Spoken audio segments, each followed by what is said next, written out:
का हो? रोज रोज ऐसा सौदा सजा कहाँ जात हो? अरे तो दिल के मामला बहो। सुनावा तनी। सुना सुनावा।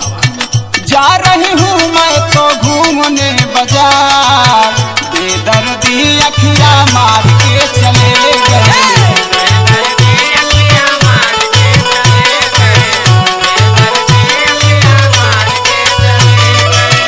मार के चले गए, मार के चले गए, बेदर्दी अखियाँ मार के चले गए।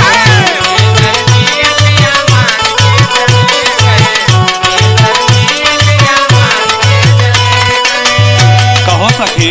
हाँ हो। अरे कुछ पता बा कैसे आँखें मरावत घूमत हो? सुना सुनावा। पूर्वांचल एक्सप्रेस पे गाड़ी वो चलाते हैं, आजमगढ़ लखनऊ को रोज आते जाते हैं।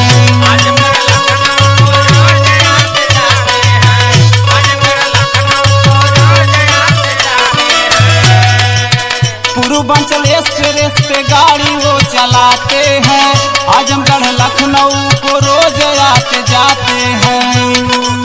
लखती हूँ रोज बांध के स्टाल, लखती हूँ रोज बांध के स्टाल, बेदर्दी दिलवा लेके चले गए।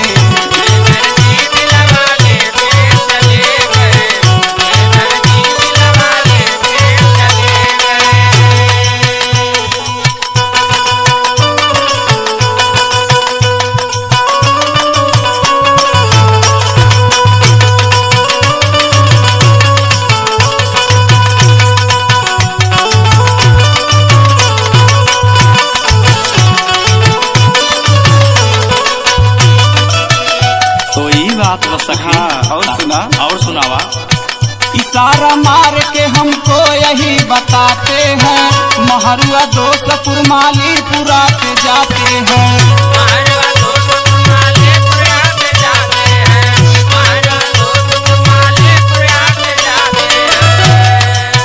इशारा मार के हमको यही बताते हैं, महरुआ दोस्तपुर मालीपुरा के जाते हैं।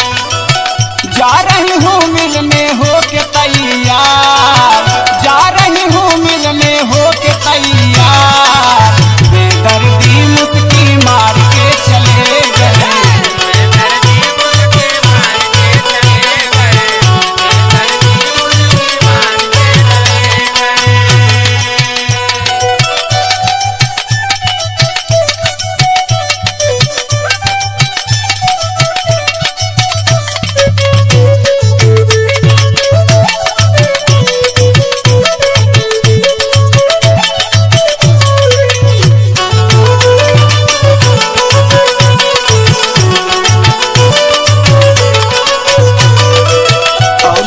सखी सुनावा सखी सुनावा।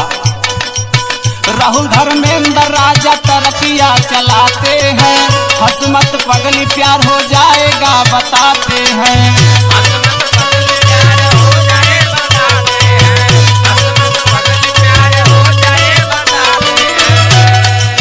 राहुल धर्मेंद्र राजा तरकिया चलाते हैं, हसमत पगली प्यार हो जाएगा बताते हैं।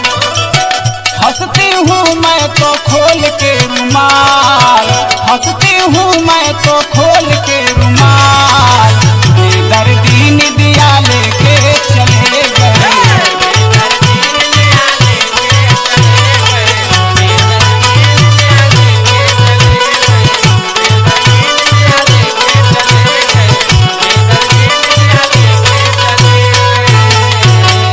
जा ये सखी तुहू दिल बैठू हो ट्रक ड्राइवर को हो। हाँ हो।